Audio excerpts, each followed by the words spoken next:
All right, in this video, we're gonna talk about 10 reasons why you may not wanna move to Arizona. And we're not gonna do any fluff pieces about how you don't wanna wear shorts all the time. We're gonna keep it real, and we're gonna make sure it's something that's important to you. So stay tuned.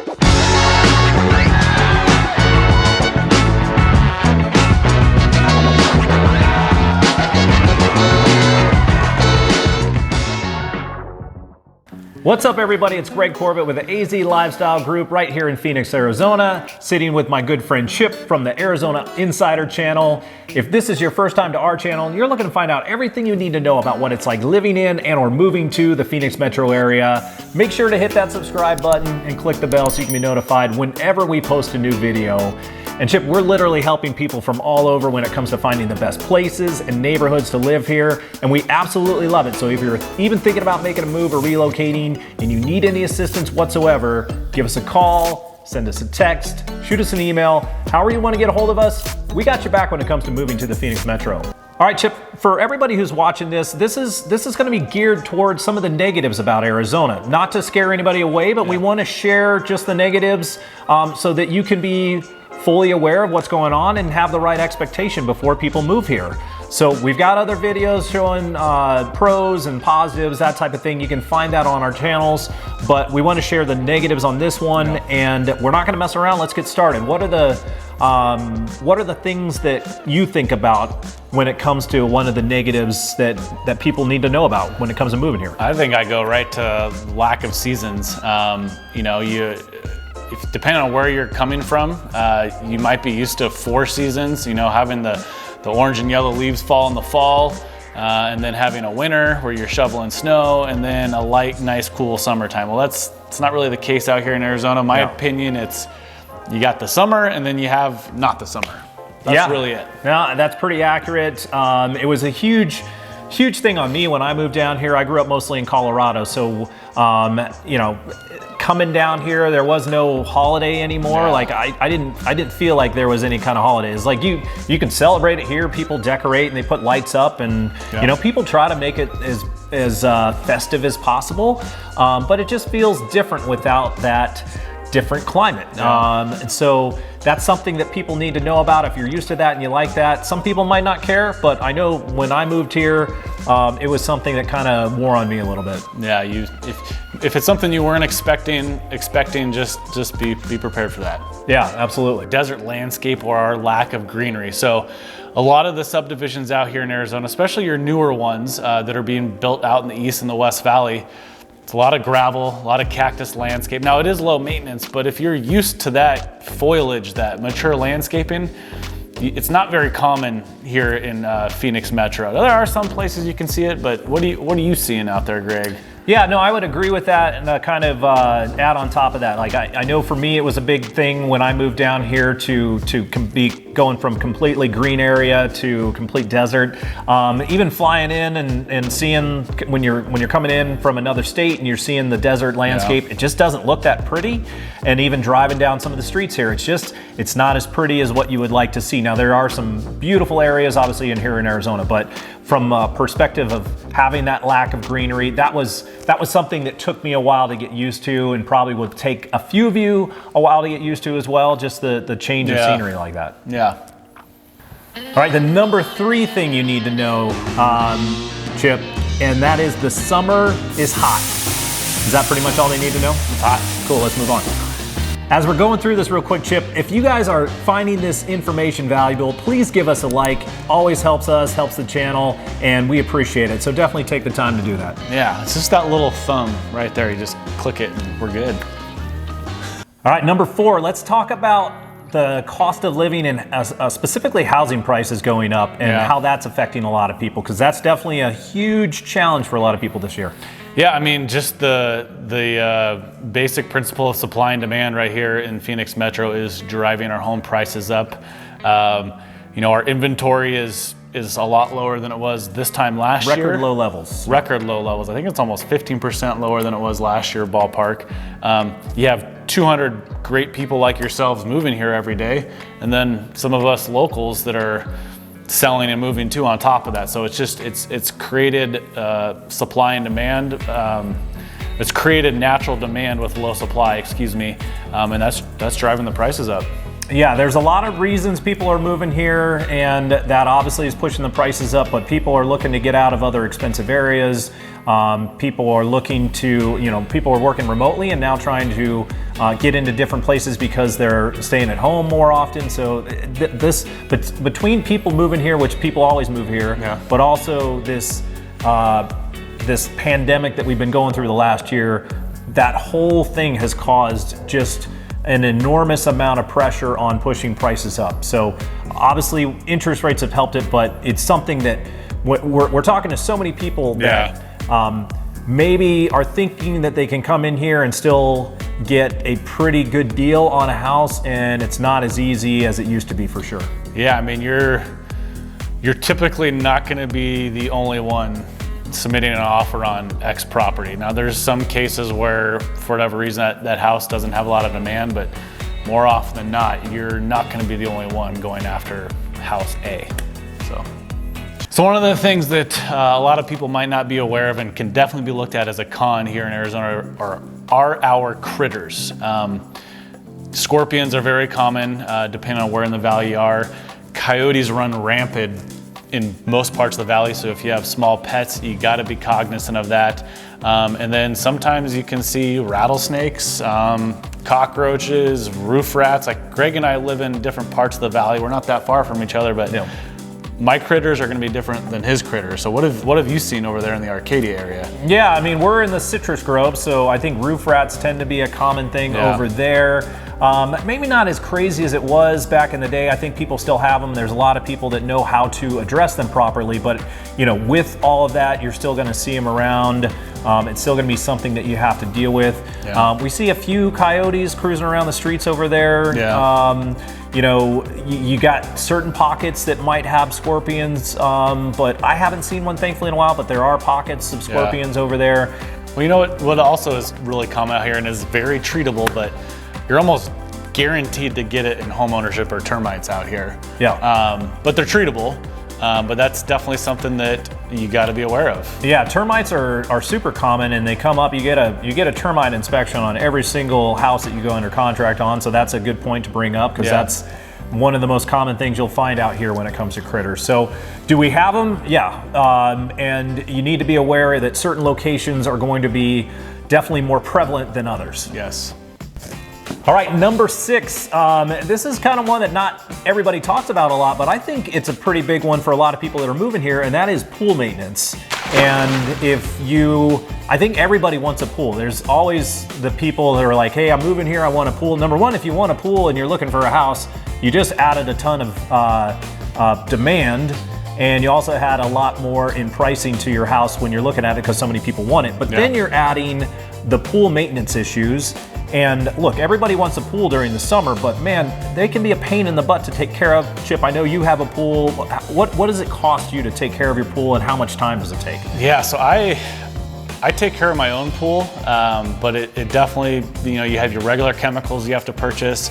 And then also, especially in the summertime, keeping the chemical levels right can be a big challenge, because when it's hot and your chemicals aren't right, algae builds up real quick, and then you can completely destroy the water in your pool and have to drain and start over again. So I know of a couple great pool guys or pool companies out here where they'll charge you about $100 a month to maintenance it. And it'll include the chemicals, but you'll still have your big routine services on your pool pumps, which is going to be a higher dollar service. If I could put a price on it, I'd say it's probably about $1,500 to $2,000 a year you got to allocate to your pool maintenance. Yeah, it's something that adds up pretty quickly that you don't even think about just because you're doing it every month. But between the electrical of running all your equipment, and obviously the chemicals, and again, some of the minor fix-ups that you have to do, it can add up pretty quickly.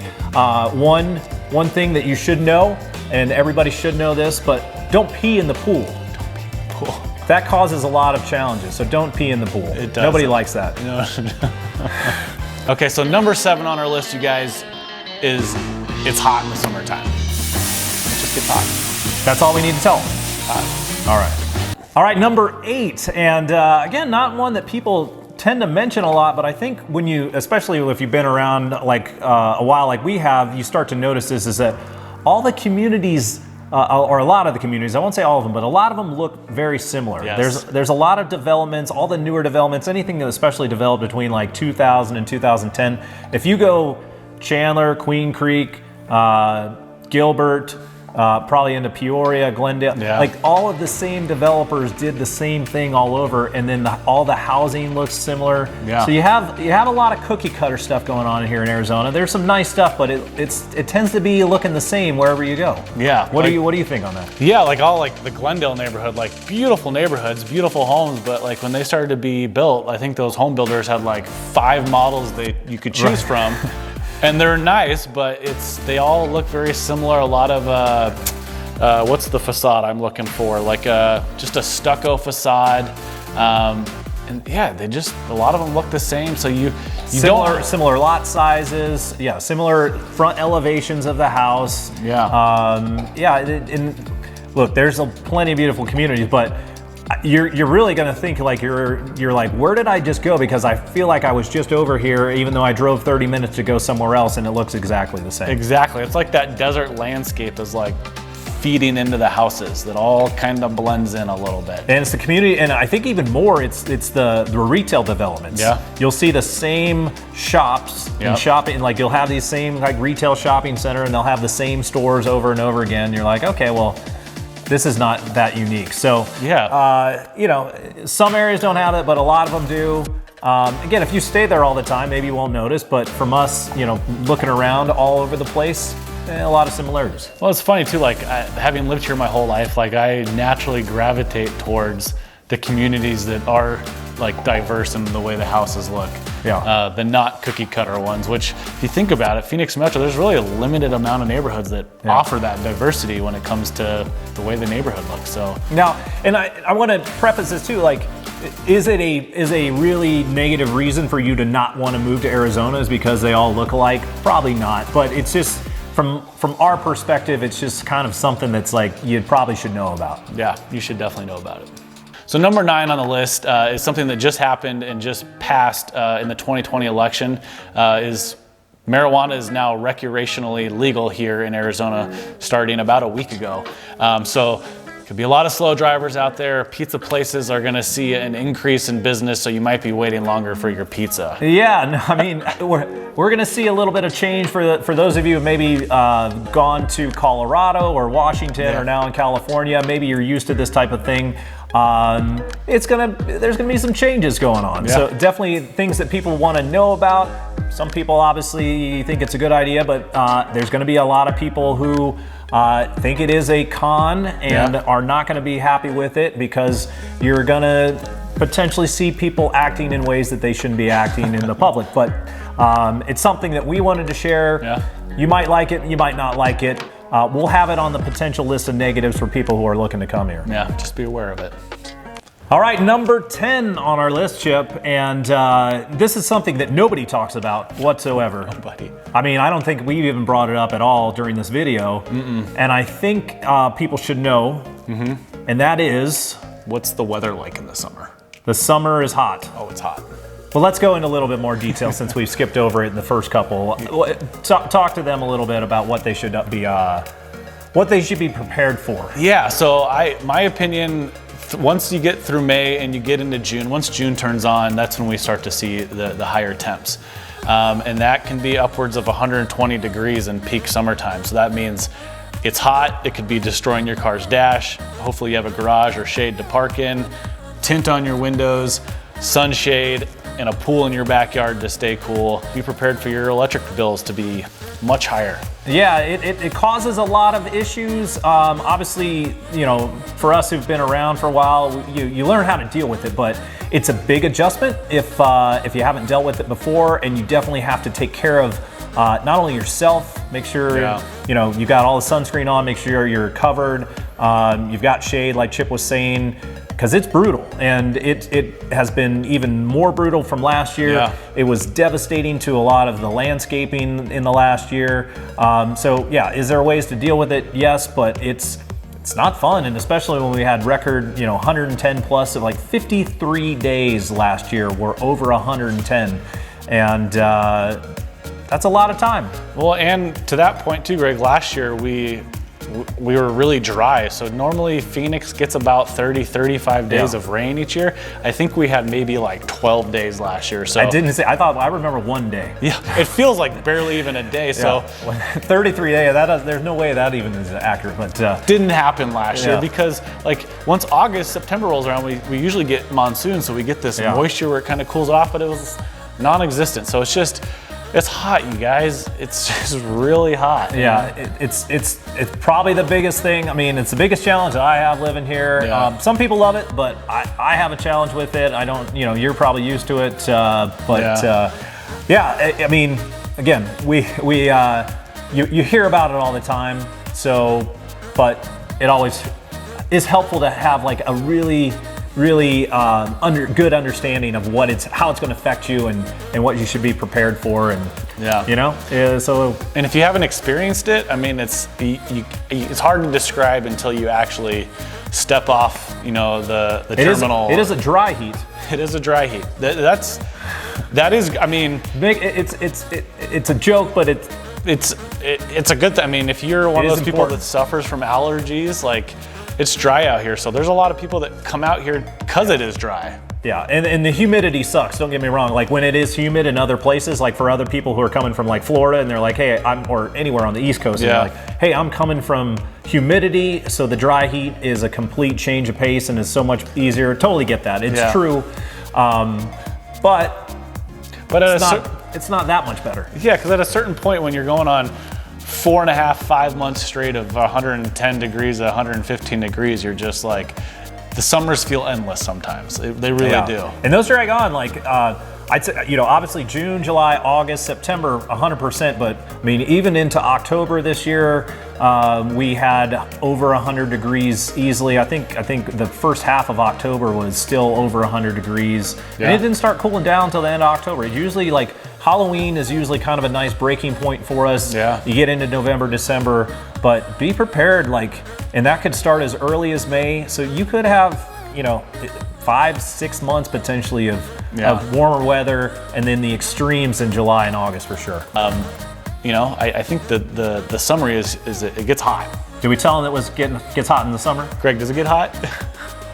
A little bit. It gets a little hot. So anyways, you guys, if there's something we missed or something you didn't think we covered, or if you just have a question, don't hesitate to drop a comment or reach out to us however you feel comfortable. Just know we got your back when it comes to Arizona. And give us a like. Yeah, give us a like. Thanks, guys.